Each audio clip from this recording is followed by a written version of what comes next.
하나님의 말씀을 보겠습니다. 신약성경 갈라디아서 제6장 7절에서 9절까지의 말씀이 되겠습니다. 신약성경 308페이지 말씀입니다. 스스로 속이지 말라. 하나님은 업신여김을 받지 아니하시나니 사람이 무엇으로 심든지 그대로 거두리라. 자기의 육체를 위하여 육체로부터 썩어질 것을 거두고 성령을 위하여 심는 자는 성령으로부터 영생을 거두리라. 우리가 선을 행하되 낙심하지 말지니 포기하지 아니하면 때가 이름에 거두리라. 아멘. 오늘 시간에는 갈라디아서 제6장 7절에서 9절까지 있는 말씀을 가지고 지금은 심어야 할 때입니다 라는 제목으로 말씀을 함께 나누도록 하겠습니다. 지나간 금요일부터 내일 월요일까지 상당히 긴 연휴가 계속 이어지면서 아마도 고향에 가셨다가 아직까지 돌아오지 못하신 성도님들도 계시는 것 같고, 아마도 또 여러분들 가운데서 이런저런 사정으로 하나님의 교회를 나오지 못하는 분들도 계십니다만은 우리는 거룩한 주일 예배만은 어떤 경우에도 그냥 넘어갈 수 없기에 이 시간 우리가 주님 앞에 귀한 예배의 시간을 가지고 있습니다. 사람이 나이가 들어갈수록 보는 것이나 듣는 것이나 이해하는 것이나 말하는 능력이 점점 쇠퇴해지는 것을 우리는 기억할 수 있습니다. 물론 나이가 든다 할지라도 마음은 항상 젊어서 무슨 일이든지 할 것 같기는 하지만 세월은 절대로 속일 수 없다, 이렇게 생각하게 되어지는 것입니다. 여러분들, 우리들의 마음으로는 100m를 그야말로 세계 신기록자처럼 달릴 수 있을 것 같지만 발이 떨어지지 아니하고, 여러분들 마음 같으면 비유를 할 때에 물찬 제비처럼 뛰어서 공을 잡아내기도 하고 날아오는 공을 피할 수도 있을 것 같은데 몸이 영 말을 듣지 않는 것을 우리는 경험하고 있습니다. 여러분들 나이가 들게 되면 신체 조직이 약해지고 허리가 굽어지며 치아가 빠지게 되어져 있는 것입니다. 시력도 나빠져서 글씨도 잘 보이지 않게 되고 검은 머리가 흰 머리로 바뀌며 팽팽하던 피부가 점점 쭈글쭈글해지는 것을 경험하고 있습니다. 기억력도 떨어져가지고 지난주에 있었던 일도 잘 기억이 나지 아니하고 판단력도 흐려지고 자신감과 강대함도 점점 떨어지고 있다는 것을 느끼게 되어지고 있습니다.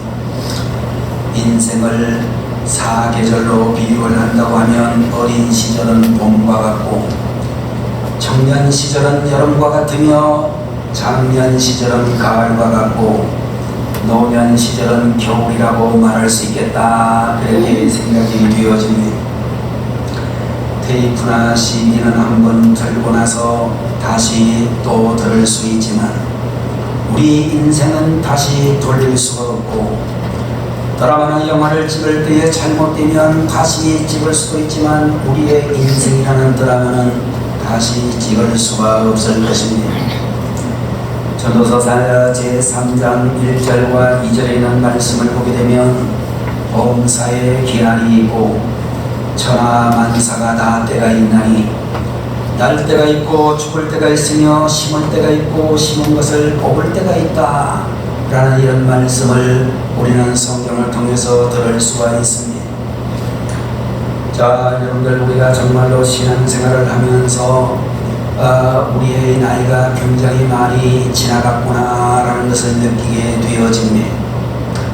제가 교회를 개척하던 초창기 시절에는 우리 첫 번째 아이가 불과 3살이 되지 못했던 그런 시절에 시작을 했고, 또 우리 교회에 지금 연세가 70이 넘으신 그런 우리 권사님들도 자녀들이 그저 2살, 3살, 4살 초등학교를 다니지 않는 그런 가운데서 우리 교회를 나왔지만 벌써 여러분들의 머리는 다 희끗희끗하고 손자들이 중학교를 가고 고등학교를 가는 그런 시절이 되고 대학을 들어가는 시절이 되었습니다.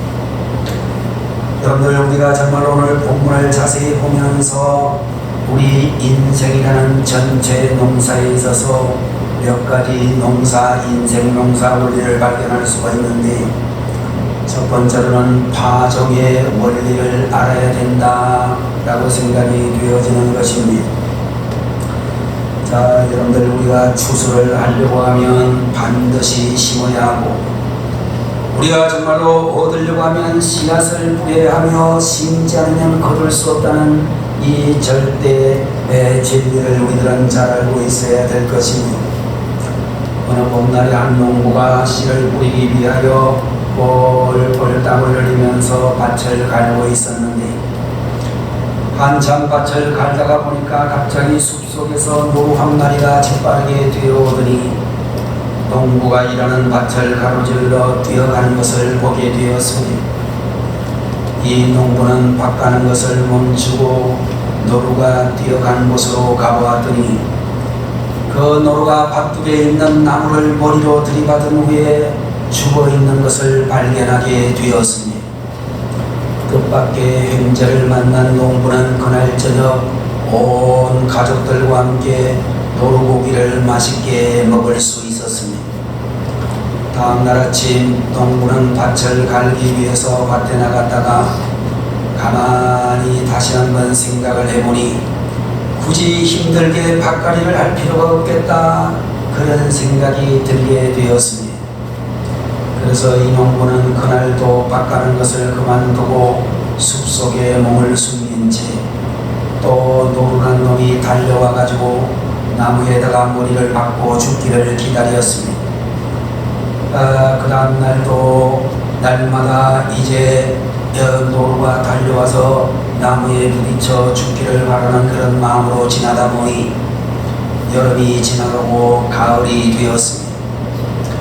결국 이 농부는 그의 가을에 추수 때가 되었지만 아무것도 거둘 수가 없는 그런 사람이 되고 말았습니다.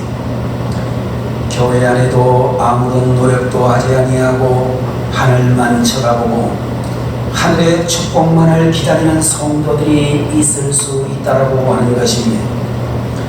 아무것도 하지 않은 채 기도만 열심히 하면 하나님이 알아서 복을 주시는 것으로 착각하는 성도들이 되어서는 안 될 것입니다. 오늘 여러분과 제가 보고 있는 하나님의 말씀 제7절의 말씀을 보게 되면 스스로 속이지 말라. 하나님은 업신여김을 받지 아니하시나니 사람이 무엇으로 심든지 그대로 거두리라 라는 말씀을 우리가 지금 보고 있습니다. 여러분들, 우리가 잘 알고 있는 우리 한국 사람들 중에 마중물이라고 하는 말을 알고 있는 분들이 많이 계실 터인데, 요사이는 여러분들 집집마다 또 주방이나 화장실이나 목욕을 하는 그런 곳이나 어디나 수도가 잘 설비되어져 있지만, 옛날에는 동네 한가운데 우물 하나가 있어가지고 여러분들, 우리가 정말로 온 동네 사람들이 우물 한 개를 가지고 먹고 살았던 그런 시절도 있었으며, 조금 더 발전이 되게 되면 자기 집 마당에다가 땅을 파가지고 자가수도를 넣는 경우들이 있었습니다.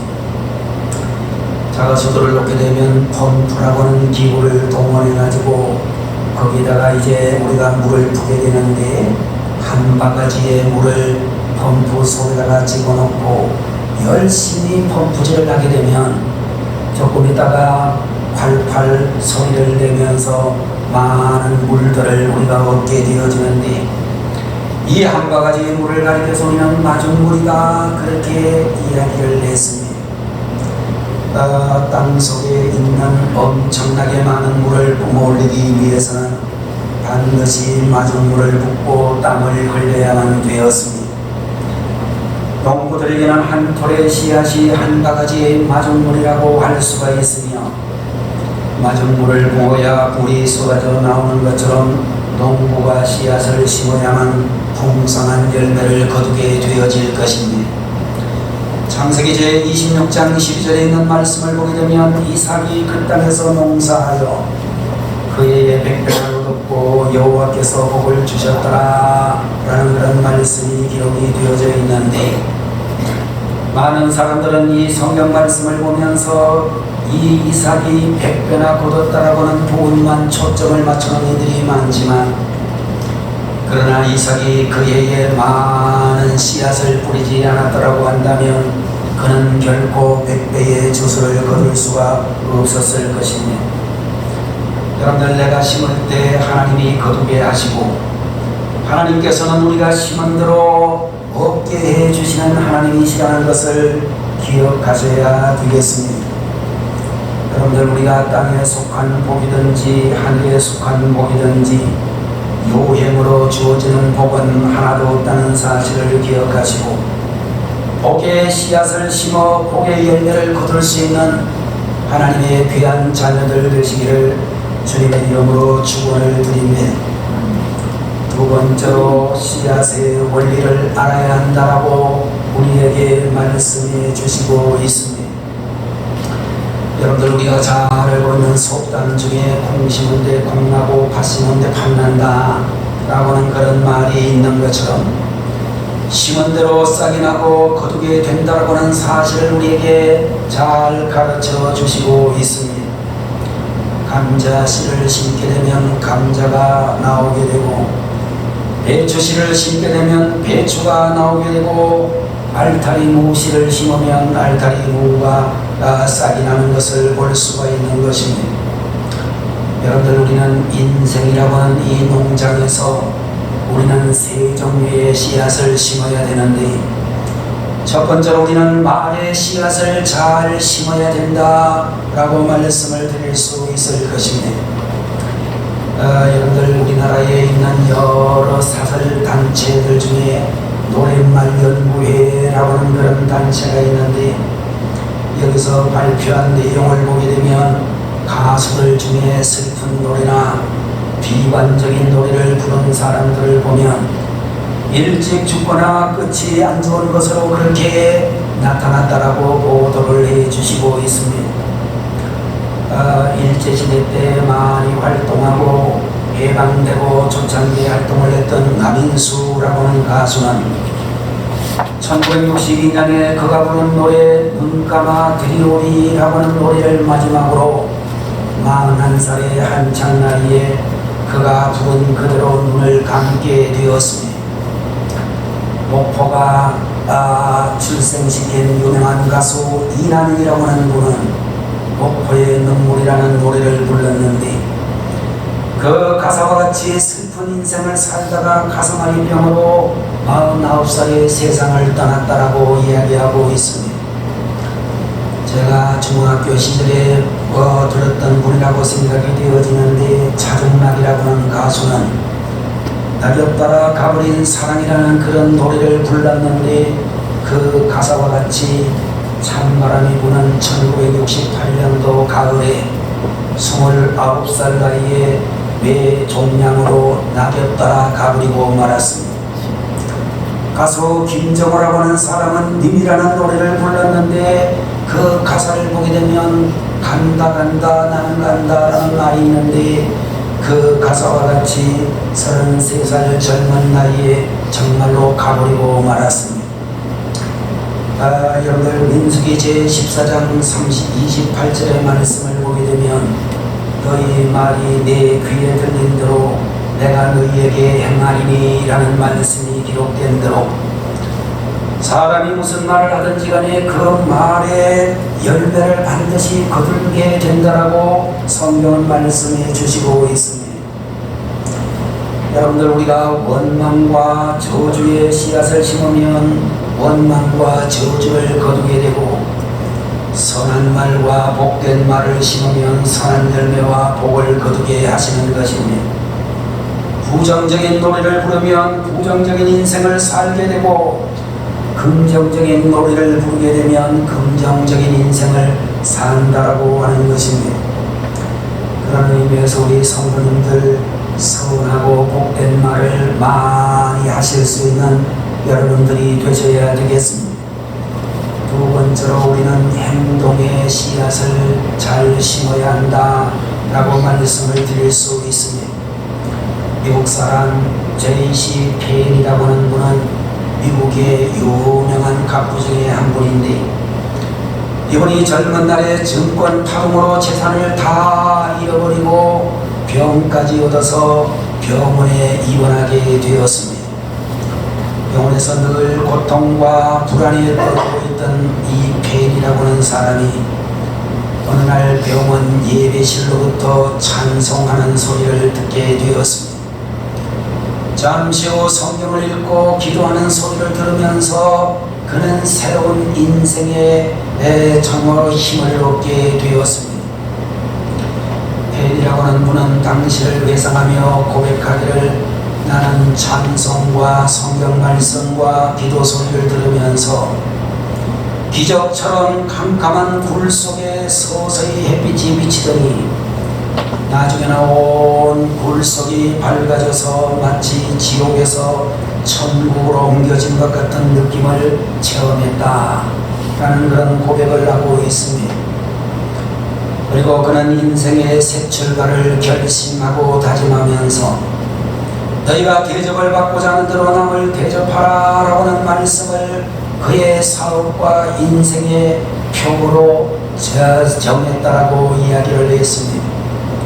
제기를 한 후 그는 무엇보다도 먼저 많은 헌금을 플로리다에 있는 은퇴 목사님을 위해서 주택 100동을 건축하는 데 들였다라고 했고, 그리고 말하기를 어떻게 하면 많은 것을 많은 사람에게 줄 수 있을까를 생각하며 감사하는 생활 속에 넘치는 복이 있음을 알았다 라는 그런 고백을 우리에게 해주고 있습니다.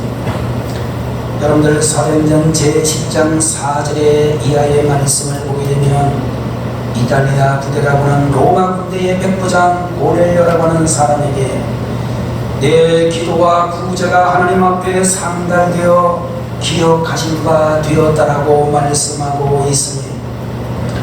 여러분들, 하나님께서는 오늘 우리들의 모든 선행을 보시고 기억하셨다가 반드시 보상해 주신다라고 말씀을 해 주시고, 오늘 우리가 보고 있는 제9절에 있는 말씀과 같이 우리가 선을 행하되 낙심하지 말지니 포기하지 아니하면 때가 이름에 거두리라 라고 말씀하고 있는 것처럼, 하나님께서는 우리가 선을 행하게 되면 그에 따른 열매를 반드시 거두게 해 주시는 하나님이시라고 말씀하고 있는 것입니다.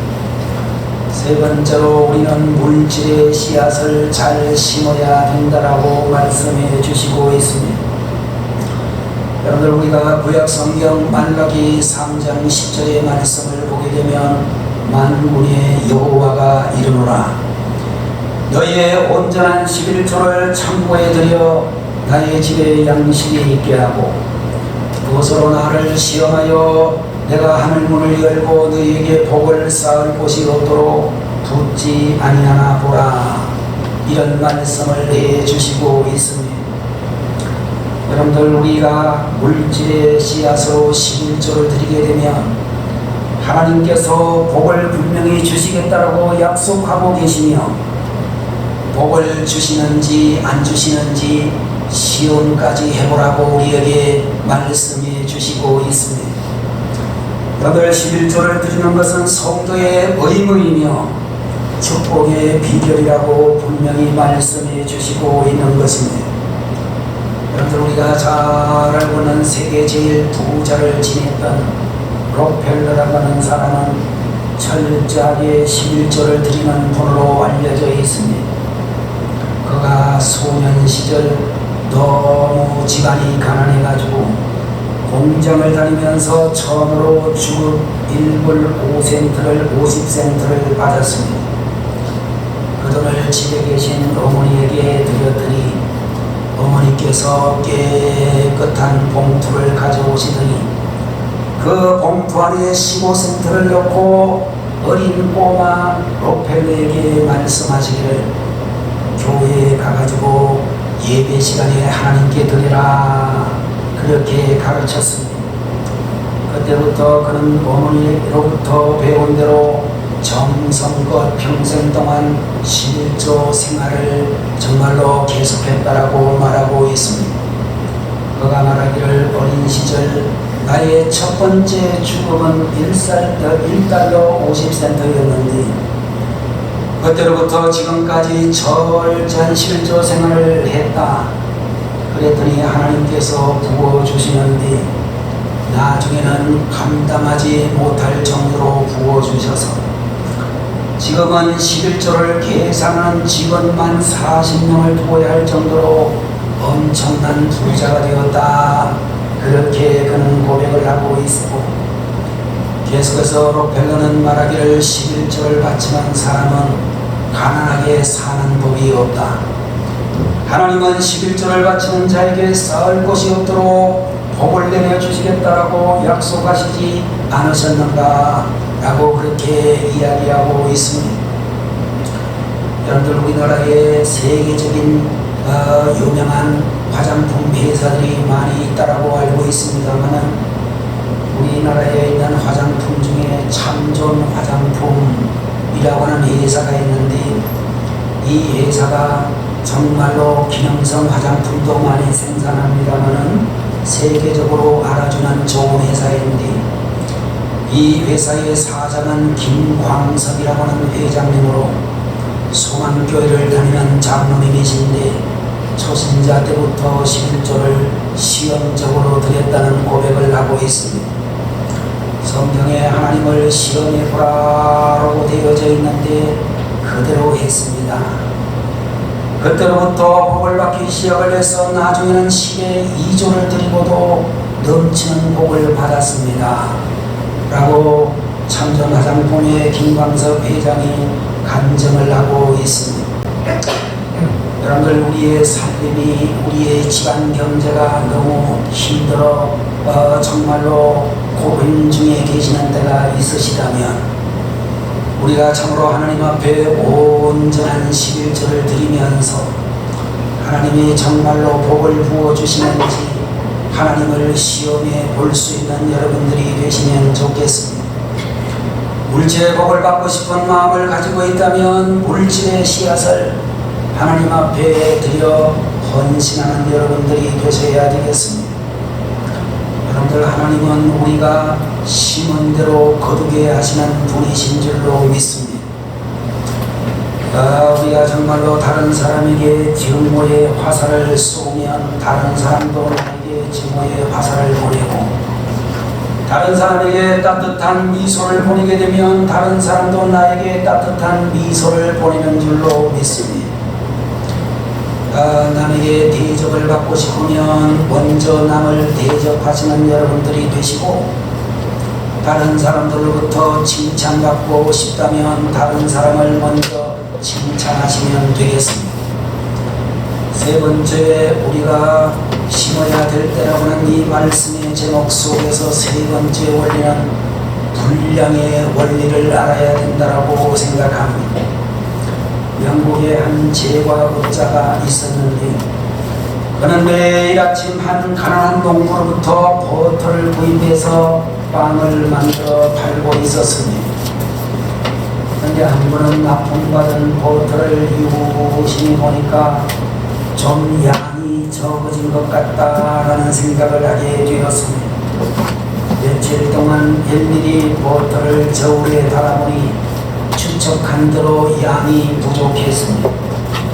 화가 크게 난 이 사람은 농부를 법정에다가 고발을 했습니다.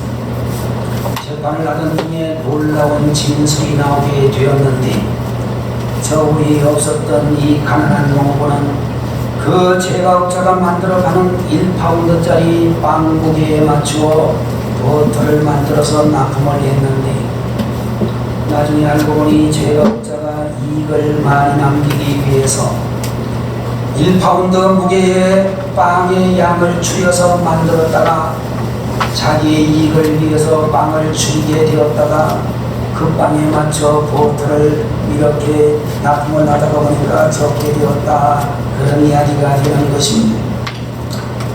여러분들 고린도후서 9장 6절의 말씀을 보게 되면 적게 심는 자는 적게 거두고 많이 심는 자는 많이 거둔다 하는 말이구나 라고 하는 이 말씀을 보면서 오늘 여러분과 제가 많이 심으면 많이 거둘 수 있다는 이 원리를 결코 잊어버려서는 안 된다라고 하는 것입니다. 네 번째로 우리는 인내의 원리를 알아야 된다라고 믿습니다. 여러분들 오늘 구절에 있는 말씀을 다시 한번 보면 우리가 선을 행하되 낙심하지 말지니 포기하지 아니하면 때가 이르매 거두리라 라고 말씀을 해주셨는데 여기서 말씀하고 있는 때라고 하는 말을 현대인의 영어 성경에 나오는 말씀을 단어를 직역을 하게 되면 가장 확실한 때, 가장 완벽한 때라는 그런 의미가 있다라고 하는 것입니다. 여러분들 우리 성도들 중에 농사를 잘 짓는 분들이 계시는지 모르겠습니다만 배추씨를 심게 되면 적어도 2달 정도가 지나야 수확을 한다는 이야기를 듣습니다. 더덕과 같은 것은 금년에 심게 되면 3, 4년 후에라고 하는 시간이 지나야 수확을 한다라고 하는 것입니다. 여러분들 모든 식물들은 심은 후에 수확을 거둘 수 있는 시기를 기다려야만 될 줄로 믿습니다. 아침에 씨앗을 심고 저녁에 거두는 것은 아무것도 없다라는 사실을 우리는 기억을 해야 될 것입니다. 농부에게 필요한 것이 많이 있겠지만 그 중에도 빼놓을 수 없는 2가지가 있다면 성실과 인내라고 말할 수 있는 것입니다. 농부는 성실하게 열심을 다하여 씨를 뿌리고 싹이 날 때까지 기다리고 열매가 맺히고 열매가 다 익을 때까지를 우리는 기다려야만 하는 것입니다. 가을에 열리는 사과를 생각해 본다면 이 사과는 기다림 끝에 맛이 나고 잘 익은 숙성한 과일을 얻게 되는 것입니다. 무더운 여름이 지나고 쌀쌀한 가을에 접어들게 되면 푸른 색깔의 사과가 빨간 색깔의 사과로 변하게 되어지고 시고 딱딱한 사과에서 달콤하고 부드러운 사과로 변하게 되는 것입니다. 여러분들 그런 의미에서 우리 성도님들은 농부의 인내를 배워야 된다라고 믿습니다. 씨앗을 심고 나서 열매를 맺기까지 기다리는 농부처럼 우리들도 기다릴 줄 알아야 된다는 것입니다. 아직까지 싹이 나지 않았다 할지라도 잎사귀가 무성하지 않다고 할지라도 풍성한 열매가 보이지 않는다 할지라도 그때를 기다려야 된다고 하는 것입니다. 여러분들 아시아의 중국과 더불어 가장 인구가 많은 나라, 중국과 비교해도 정말로 대단한 국토를 가지고 있는 나라 인도라고 하는 나라에서 열심히 선교 활동을 하신 스탠리 존스라고 하는 선교사가 있었습니다. 그는 열심히 전도를 했지만 완악한 인도 사람들은 회개하지를 않고 복음을 받아들이지를 않았습니다. 너무나 실망이 되어져서 사과나무 밑에 쓰러져 누워 있었습니다. 그때 그가 환상을 보게 되는데 하나님의 음성을 듣게 되었습니다. 스탠리야, 피곤하니 지쳤니? 라는 하나님의 음성이 들렸을 때에 스탠리 존스 선교사가 말하기를 예 하나님 지쳤습니다. 왜 지쳤느냐? 제가 아무리 복음을 전해도 저들이 예수님을 영접하지 않습니다. 아무런 선교의 열매가 없습니다. 라고 얘기를 했습니다. 하나님께서는 낙심하고 있는 스탠리 존스에게 이렇게 말씀을 하셨습니다. 이 사과나무를 보아라. 지금은 열매가 없는 것 같지만 뿌리가 땅에 묻혀있고 잎이 태양을 향해 펼쳐있고 채널이 나를 향해 맞춰져 있을 땐 언젠가 좋은 열매가 맺힐 것이다. 낙심하지 말아라. 아름다운 열매가 맺힐 것이다. 라고 말씀을 해 주셨습니다. 여러분들 혹시 이 자리에 스탠리 존슨처럼 열매가 없다고 낙심하며 피곤에 지쳐있는 분은 계시지 않습니까? 나름대로 열심히 직장생활을 했지만 명퇴를 당하고 밤잠을 설치며 나름대로 사업을 했지만 사업이 부도 직전에 처하고 엉덩이에 곰팡이가 생길 만큼 열심히 공부했지만 성적이 기대만큼 나오지 않아서 낙심하고 있는 분은 계시지 않습니까? 나름대로 열심히 기도를 했는데도 불구하고 기대한 응답을 받지 못하여 낙심 중에 계신 분은 계시지 않습니까? 교사로 찬양팀으로 청지기로 열심히 봉사를 했는데도 불구하고 좋은 결과가 나오지를 않아 낙심하고 있는 분은 계시지 않습니까? 성경은 여러분과 저를 향하여 그래도 믿음으로 인내하라고 말씀해주고 있습니다. 열매를 얻기까지 기다리는 농부처럼 끝까지 믿음으로 기다리는 우리 성도들이 되셔야 되겠습니다. 사랑하시는 우리 성도 여러분, 여러분들은 지금까지 무엇을 심었습니까? 지금 무엇을 심고 있습니까? 무엇을 거두고 싶습니까? 여러분들이 거두고 싶은 것을 심으시기 바라고, 여러분이 얻고 싶은 것을 심는 지혜로운 농부가 되시기를 바라는 것입니다. 시간이 지나게 되면 심고 싶어도 심을 수가 없고, 심어야 할 때가 지나게 되면 아무것도 심을 수 없는 것입니다. 복된 말을 심으시고 선한 행동을 심으시고 물질을 심으시고 할 수만 있으면 좋은 씨앗들을 많이 심고 믿음으로 기다리는 성도들이 되셔야 되겠습니다. 시편 126편에 있는 말씀처럼 눈물을 흘리며 씨를 뿌리는 자는 기쁨으로 거두리로다. 울며 씨를 뿌리러 나가는 자는 반드시 기쁨으로 그 곡식단을 가지고 돌아오리로다 라고 말씀하고 있는 것처럼 때가 되면 반드시 기쁨과 축복의 결실을 거두게 될 줄로 믿습니다. 심은 대로 거두게 해주시는 하나님의 손길을 체험하시는 하나님의 자녀들이 되시기를 주님의 이름으로 축원합니다. 기도하겠습니다. 거룩하신 우리 아버지 하나님, 지금은 심어야 할 때입니다 라는 제목으로 오늘 귀한 말씀을 저에게 주셨으니 감사합니다. 사랑하는 우리 모든 성도들에게 우리가 참으로 파종의 원리를 알고 씨앗의 원리를 알고 분량의 원리를 알고 인내의 원리를 알아서 우리가 정말로 복된 말을 심고 선한 행동을 심고 물질을 심으며 할 수만 있는 대로 좋은 씨앗들을 많이 심고 믿음으로 끝까지 인내하는 가운데 때가 되어 하나님께서 기쁨으로 거두게 하시고 축복의 열매를 거두게 하실 줄 믿습니다. 심은 대로 거두게 해주시는 하나님의 손길을 체험하는 하나님의 귀한 종들로 저희들을 붙들어 주옵소서.